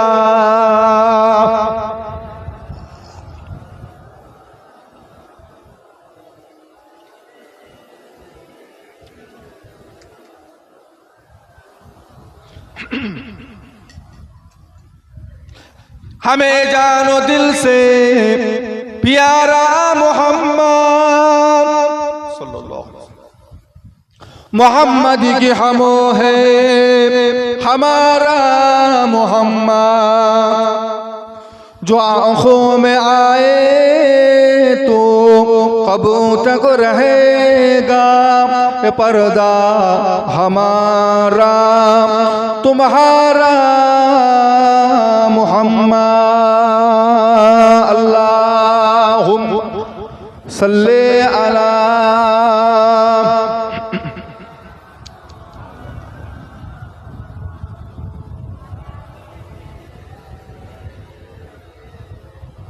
मोहम्मद रसूलुल्लाह, मोहम्मद रसूलुल्लाह, सदा है महशरों में लब्बैक लब्बैक, जाओ उम्मतों ने पुकारा मोहम्मद, शफाअत की है मुंतज़िर अहाले महाशरों के, अब करोते हैं कुछ इशारा मोहम्मद, हमें जानो दिल से प्यारा मोहम्मद, मोहम्मद की हमो है हमारा मोहम्मद। अल्लाहुम्मा सल्ले अला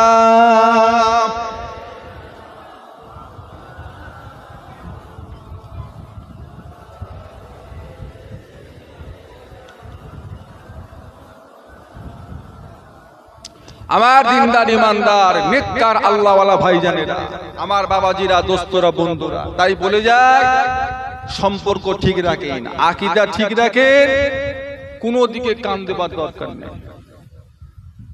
আপনি যার উপরে আছেন, আপনি হকের উপরে আছেন, আপনি ন্যায়ের উপরে আছেন, আপনি জান্নাতি দলের উপরে আছেন। বলেন ইনশাআল্লাহ। শুধু একবার চেষ্টা করবেন, মরণের আগে যেন জীবনে একবার রাসূল পাকের দিদারটা যেন একবার নসিব যেন হয়ে যায়, এই চেষ্টাটা একবার মনে সব সময় রাখবেন। আপনি জানবেন আমার নবী ইন্তেকাল করেছেন, আর নবীর দিদারের দরওয়াজা আল্লাহ উম্মতদের জন্য কিয়ামত পর্যন্ত আল্লাহ খোলা রেখে দিয়েছে। একবার চেষ্টা করবেন, খাওয়া দাওয়াটা ঠিক রাখেন, চোখের পর্দাটা ঠিক করেন, জবানটাকে ঠিক রাখেন, একটু আল্লাহর ইবাদত করেন, রাসূলুল্লাহর সুন্নাত গুলোকে একটু মেনে চলার চেষ্টা করেন। আমার নবীর একটা ভালোবাসার সুন্নত হলো প্রত্যেকটা নামাজের আগে, উজুর আগে মিসওয়াক করা। মিসওয়াক করা এটা আমার নবীর একটা খাস সুন্নত, খাস সুন্নত। আল্লাহ নবী বলেছিলেন আমার উম্মতদের জন্য কঠিন হয়ে যাবে, তাই আমি হুকুম দিইনি, তাছাড়া আমি রাসূলুল্লাহ দুটো হুকুম ওয়াজিব করতাম। একটা হলো প্রত্যেক নামাজের আগে উজু করার আগে মিসওয়াক করা, আর ঈশার নামাজটা একটু রাতে পড়া। কিন্তু এটা আমার উম্মতদের জন্য কঠিন হবে বলে আমি নবী আমার উম্মতদের করে এই হুকুমটা আমি দিই। নবী দেননি আমাদের জন্য, তবে এই দুটো কাজ আমার নবীর বড় পছন্দের কাজ। মিসওয়াক, ঘরে মিসওয়াক রাখবেন। মিসওয়াক মালিকাল মউত আজরাইল ফেরেশতা এসে বলেছে, ইয়া রাসূলুল্লাহ হাবিবাল্লাহ, যেই ব্যক্তি প্রত্যেকদিন নামাজের উজুর আগে মিসওয়াক করা যার অভ্যাস হবে, তার রূহ কবজটা আমি আজরাইল খুব আসানির সাথে করব। জোরে বলুন না সুবহানাল্লাহ। নবীর সুন্নতগুলোকে একটু ভালোবাসার সাথে, মহব্বতের সাথে একটু পালন করুন। ফুলপুরা শরীফে মুজাদ্দিদুজ জামান দাদা হুজুর কেবলা বললেন, বাবারা, সারাটা দিনে দুটো টাইম তোমরা 100 করে 200 বার আল্লাহর নবীর উপরে তোমরা দরুদ শরীফ পড়বে। একটা হলো ঈশার নামাজ পড়ে, আর একটা হলো ফজরের নামাজের পরে। ও ভাইজানেরা, ঈশার নামাজটা জামাতে পড়ুন, ঈশার নামাজটা জামাতে আদায় করে নিন। ঈশার নামাজটা জামাতে আদায় করে মসজিদের একটা কোণে গিয়ে বসে যান। বাড়িতে একটা নিরালা নির্ঝুম জায়গায় গিয়ে বসে যান। বাড়িতে নিরালা নির্ঝুম জায়গায় বসে গিয়ে 3 বার আস্তাগফিরুল্লাহ, 7 বার সূরা ফাতিহা, 10 বার সূরা ইখলাস, 11 বার দরুদ শরীফ পড়ে মুনাজাত করো। আল্লাহ পাক যা কিছু পড়েছি মাফ করে দিন, ভুল ত্রুটি মাফ করে দিন। সওয়াবটা সর্বপ্রথম দিন দুনিয়ার বাদশা রূহ পাকে পৌঁছে দিন। খাজা হুজুর কেবলা রূহ পাকে পৌঁছে দিন। চিশতিয়া তরিকা সকল পীর মাশায়েখদের রূহ পাকে সওয়াবটা পৌঁছে দিন। মুনাজাতটা শেষ করে নিয়ে মনে মনে নিয়ত করুন, আমি আমার কলবের দিকে মতওয়াজে আছি। আমার কলব আমার পীর সাহেব হুজুরের কলবের ওসিলা হইয়া আল্লাহ পাকের আরশ পাকের দিকে মতওয়াজে আছে। আল্লাহ পাকের আরশ পাক হইতে চিশতিয়া তরিকার নিসবাত অনুযায়ী রাসূল পাক সাল্লাল্লাহু আলাইহি ওয়াসাল্লামের জিয়ারত ও মুহাব্বতের ফায়েজ আমার কলবে আসুক ইয়া আল্লাহ। এই বলে 100 বার বসে বসে দরুদ শরীফ, কোন দরুদটা পড়বেন?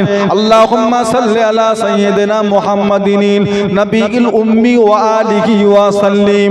আল্লাহুম্মা সাল্লি আলা সাইয়্যিদিনা মুহাম্মাদিন নবিয়িল উম্মি ওয়া আলিহি ওয়া সাল্লিম। এই দরুদটা 100 বার আদায় করো। 100 বার, 10 থেকে 15 মিনিট, 10 থেকে 15 মিনিট কি 12 মিনিট, 100 বার পড়ো। আল্লাহ রাসূল বলেছেন, যে ব্যক্তি আমার উপর সারা দিনে 100 বার দরুদ পড়ল, তাকে দুনিয়াতে আল্লাহ তাকে 30টা মুসিবত থেকে আল্লাহ হেফাজত করে নিল। যে আমার উপর সারা দিনে 100 বার দরুদ পড়বে, কিয়ামতের ময়দানে হাসরের মাঠে 70টা মুসিবত থেকে আল্লাহ তাকে হেফাজত করে দেবে। 100 বার মুনাজাত করে বাড়ি চলে যাবেন। আবার ফজর বেলা যখন মসজিদে চলে আসবেন, আবার একই নিয়মে বসে 100 বার দরুদ শরীফ আদায় করবেন। আল্লাহুম্মা সাল্লি আলা সাইয়্যিদিনা মুহাম্মাদিন সাইয়্যিদিল মুরসালিন ওয়া আলা মাকিয়ে সুন্নাতে শাইখ মুঈনুদ্দিন চিশতি ইমামি তরিকতে ওয়াল আউলিয়াল কামিলিন। আল্লাহুম্মা সাল্লি আলা সাইয়্যিদিনা মুহাম্মাদিন সাইয়্যিদিল মুরসালিন ওয়া আলা মাকিয়ে সুন্নাতে শাইখ মুঈনুদ্দিন চিশতি ইমামি তরিকতে ওয়াল আউলিয়াল কামিলিন। এই দরুদটা ফজর 100 বার আদায় করবেন। ও ভাইয়ানেরা, মুজাদ্দিদুজ জামান দাদা হুজুর কেবলা বলেন, বাবারা, এই নিয়মে তোমরা 40টা দিন আমলটা করো। এইভাবে তোমরা 40টা দিন নেকিটা তোমরা করে যাও।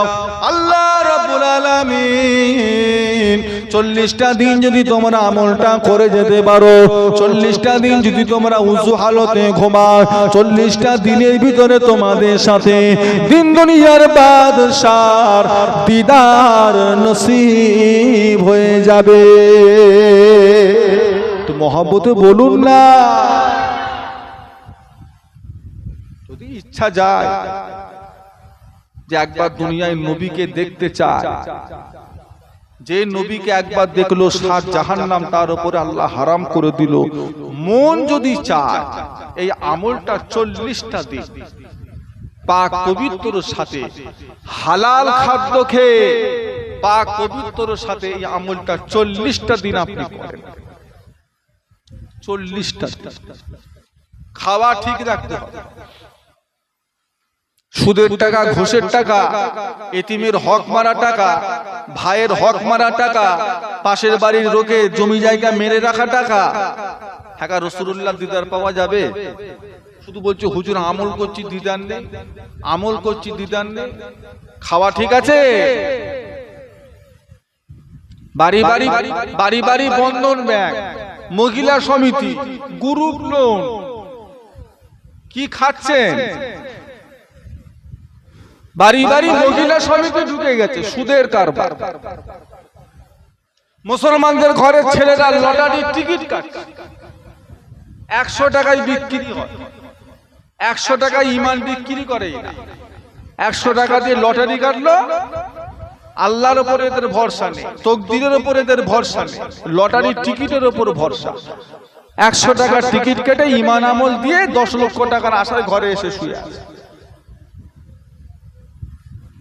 বলে আমল করছে দিদার পাবে, অত সহজ? ছেলের হাতের মুয়া, আমি আপনাকে 10 লক্ষ টাকা দেবো, আপনি আমার সাথে আমার রাসূলুল্লাহ দিদার নসিব করাতে পারবেন? এটা অত সহজ ব্যাপার না। খাওয়া ঠিক রাখে, হালাল খা, হালাল উপার্জন করে, হারামকে পরহেজ করে, হারামকে পরহেজ করে, হারাম থেকে দূরে সরে যান। আমার দাদু আলা হযরত ছোট হুজুর কেবলা বলতেন, বাবা হালালে বরকত, হারামে হরকত। হালালে বরকত, হারামে হরকত। বরকত বাবা দিন দিন বেড়ে যাবে, হালাল দিন দিন বড় হয়ে যাবে, আর হারাম দিন দিন কি হবে? কমে যাবে, হরকত হয়ে যাবে। ছোট হুজুর কেবলা রহমাতুল্লাহ আলাইহি উদাহরণ দিয়ে বলতেন, বাবা বলো তো বাবা, বছরে শোর কটা বাচ্চা দেয়? বছরে শোর কটা বাচ্চা দেয়? বলে কটা বাচ্চা হয়? শোরের বাচ্চা বছরে কটা হয়? 12টা, 14টা, 15টা হয় না? হয় না? বলে হুজুর আমাদের দেশে কি ওইসব আছে? জানবো কি করে? কুকুর আছে, কুকুর। বছরে কুকুরের বাচ্চা কটা হয়? 6টা, 7টা, 8টা হয় না? হয় না? আর বছরে গরুর বাচ্চা কটা হয়? 2টো তো? 3টে? 1টা? আমি জানি হয়তো 2টো করে হয় হয়তো গরুর বাচ্চা। বছরে গরুর বাচ্চা 1টা, আর কুকুরের বাচ্চা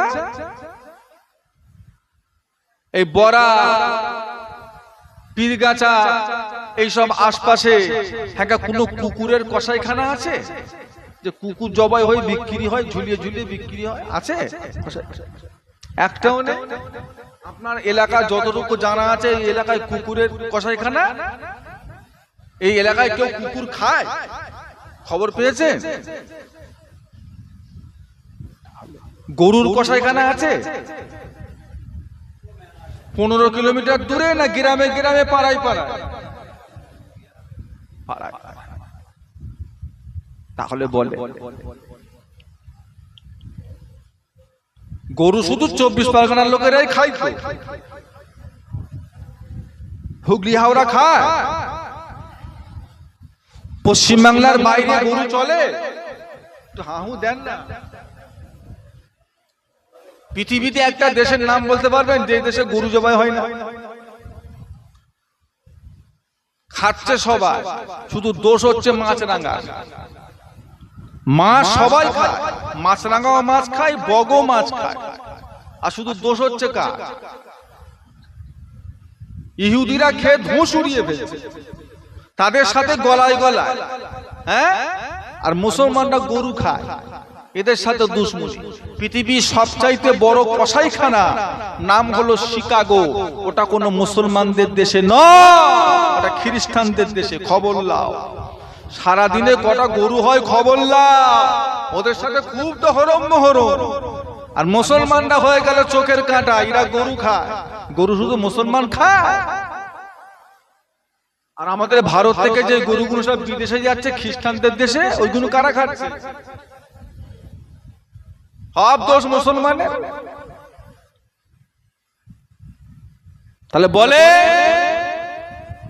গরু বছরে বাচ্চা দেয় একটা, হাজার হাজার দিনে জবাই হচ্ছে। কথা বলবে?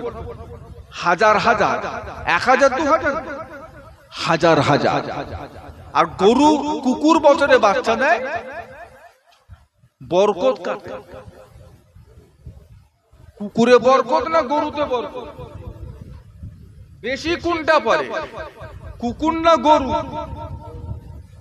তাহলে কেন? গরুটা হালাল আর কুকুর। ও যতই 6টা 8টা বাচ্চা হোক, দিন দিন কি হচ্ছে? কমছে না বাড়ছে? একটু বলে না, কমে যাচ্ছে। কুকুরের যে হারে বাচ্চা হয়, সেই হারে যদি বরকত হতো, একটা লাঠি ছাড়া চলা যেত। প্রত্যেকের হাতে একটা করে খেটো রাখা ফরজ হতো। হ্যাঁ, একটা মেদি কুকুরে যদি 6টা বাচ্চা হয়, আর 3টে মেদি কুকুর যদি আপনাদের উল্লাপাড়ায় থাকে, উল্লাপাড়ায় 3 6 18, 18 দুগুণে মানে 2 বছর পরে আর চলা যেত, গ্রাম থেকে পালাতে হতো কুকুরের জ্বালায়। 36টা কুকুর মানে কি বুঝছেন?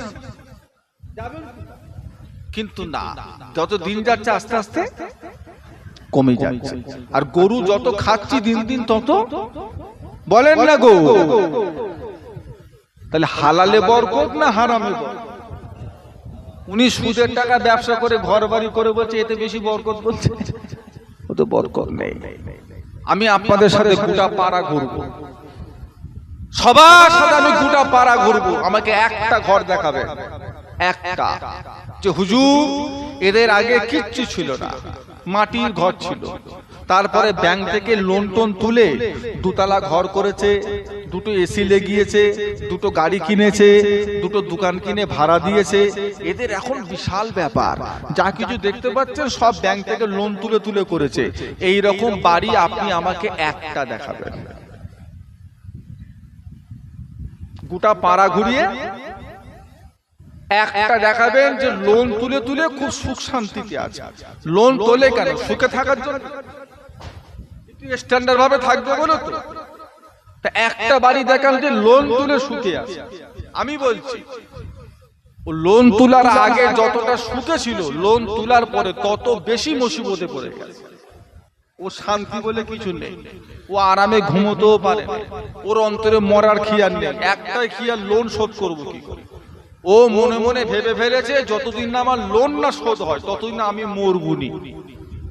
মানে লোন শোধ হওয়ার পরেই আমি মরবো, আগে আমি মরবুনি। এই যে হারামের সঙ্গে যুক্ত কারবার আপনি যে করছেন, এতে আপনার বরকত হবে না। আপনি নিয়ত করছেন বাড়াবার জন্য, বাড়বে না। এটা ঠিক কুকুরের বাচ্চার মতো, শোরের বাচ্চার মতো দিন দিন। আর হালাল এটা দিন দিন কি হবে?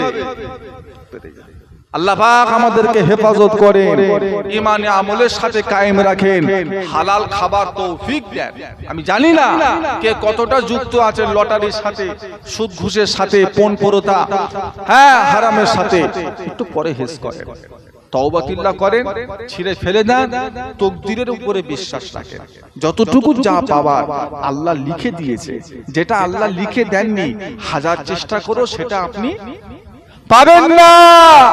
আর যেটা আল্লাহ লিখে দিয়েছে তাম পৃথিবীর মানুষ রোকার চেষ্টা করলো, ওই জিনিসটা আপনার থেকে কেউ ছিনিয়ে নিতে পারবে না। ঈমানটা ঠিক রাখুন। আল্লাহ পাক আমাদের নসিবে খাতেমা বিল খায়র আল্লাহ নসিব করেন, বলুন আল্লাহুম্মা আমিন। বক্তাশা ইতি করলাম। আজকে আমাদের মিলাদুন নবীর মাহফিলের কমিটির পক্ষ হইতে আপনাদের সকলকে দাওয়াত দেওয়া হচ্ছে। কিছু তাবারুকের ব্যবস্থা করা হয়েছে, আপনারা সকলে নিয়ে যাবেন, খালি হাতে কেউ যাবেন না।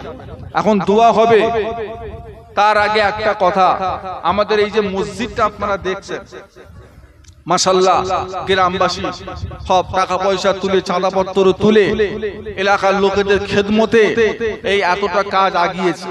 কিছু কম বেশি এই মসজিদের নামে দোকানে কিছু কম বেশি 1.5 লক্ষ টাকা দিনা,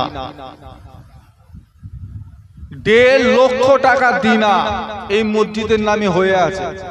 এই দিনাওয়ালা মসজিদে এখন আমরা নামাজ পড়ছি, দিনাওয়ালা মসজিদে এখন আমরা নামাজ পড়ছি, 1.5 লক্ষ টাকা দিনা। আজকে এত কটা বাপ ভাই সব এসেছেন আপনারা, কারো বাপ আছেন তো মা নেই, মা আছেন তো বাপ নাই, খুব অল্প খেদমত, খুব অল্প খেদমত। দান করার উদ্দেশ্যে নয়, নিয়ত করবেন আল্লাহর ঘরে একটু খেদমত করব। দান কথাটা মসজিদের সাথে মানাই না, দান কথাটা, দান করছি এই কথাটা আল্লাহর ঘরের সাথে মানাই না, ছোট মনে হয় ঘরটাকে। খুব অল্প সময়, কারো আছেন বাপ আছে তো মা নেই, মা আছেন তো বাপ নাই, অনেকের মা বাপ দুজনাই নেই, আল্লাহটাকে সারা দিয়ে কবরবাসী হয়ে গেছে।